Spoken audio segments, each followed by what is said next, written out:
But we sadly were not done for the week when it came to criminals with deadly weapons.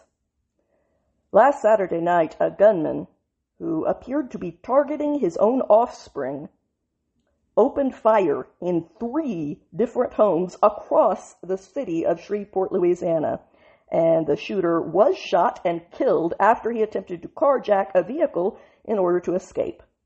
The apparent perpetrator of this horrific murder spree was identified later that day as being the 31-year-old United States Army veteran Shamar Elkins.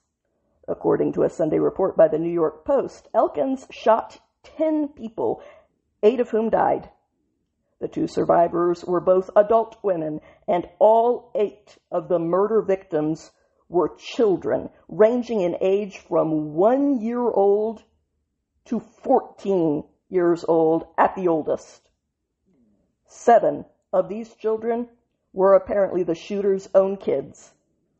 During a press conference, a spokesperson for the Shreveport Police Department, Christopher Bordelon, said that Elkins perpetrated a carjacking and fled, leading to a chase by Shreveport police officers, and ultimately the suspect was shot and killed by police. One less monster in the world. And before you get upset with me for calling him a monster, what would you call someone who puts a pistol to the head of his own 1-year-old baby and pulls the trigger? There isn't another word for it.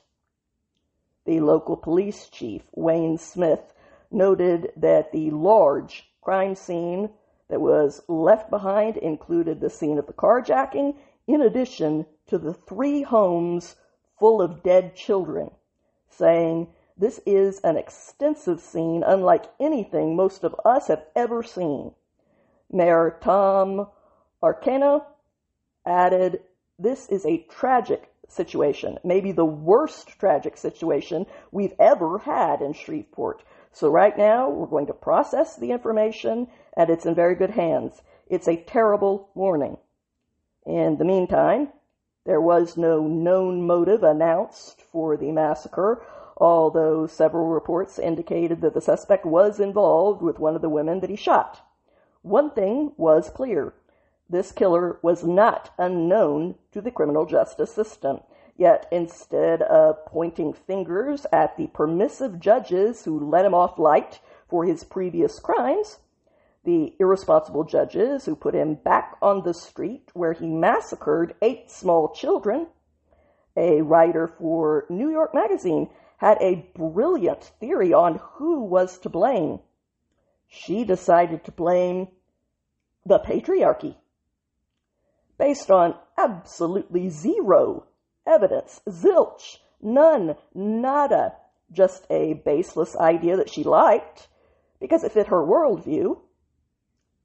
If you contorted the facts of the situation into a pretzel, this so-called writer desperately tried to twist the narrative to somehow comply with a preconceived ideological conclusion.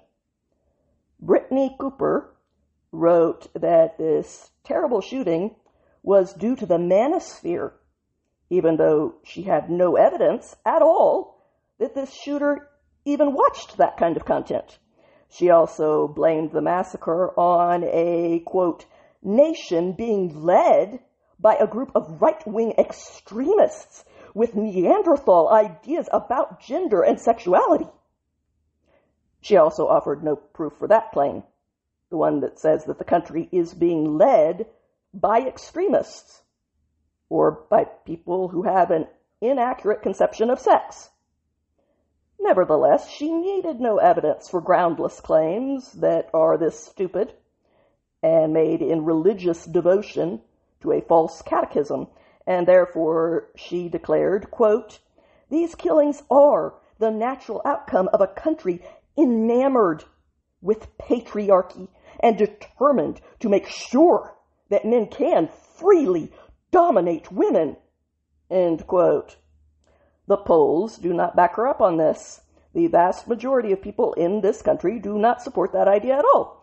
So this is clearly another person who cannot tell the difference between the reality that she actually lives in and the one that she sees on TV when she watches The Handmaid's Tale, a fictional series.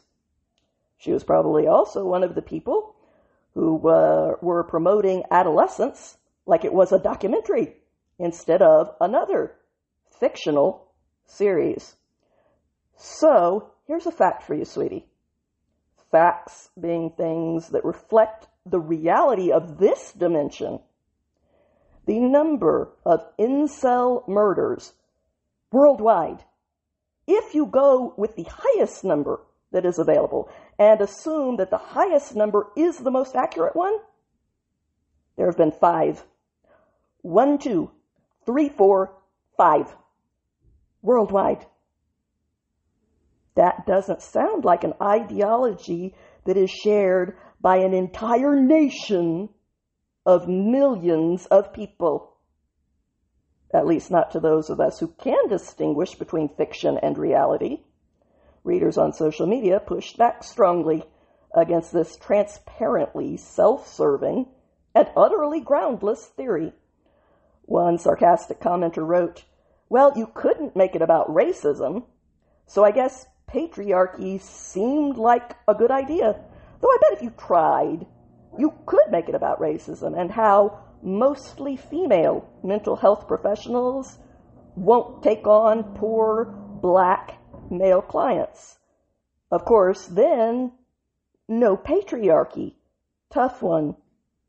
Another commenter added, "The race is inconvenient, so we switched to a gender motive. He was a criminal, a gun criminal, no less. But instead of being locked up, the same people that screech constantly about gun violence went easy on him, as they always do. It's a story about leftist policies causing more death." According to USA Today, Elkins shot the mother of his children and another woman, as well as his 7 children and one of their cousins.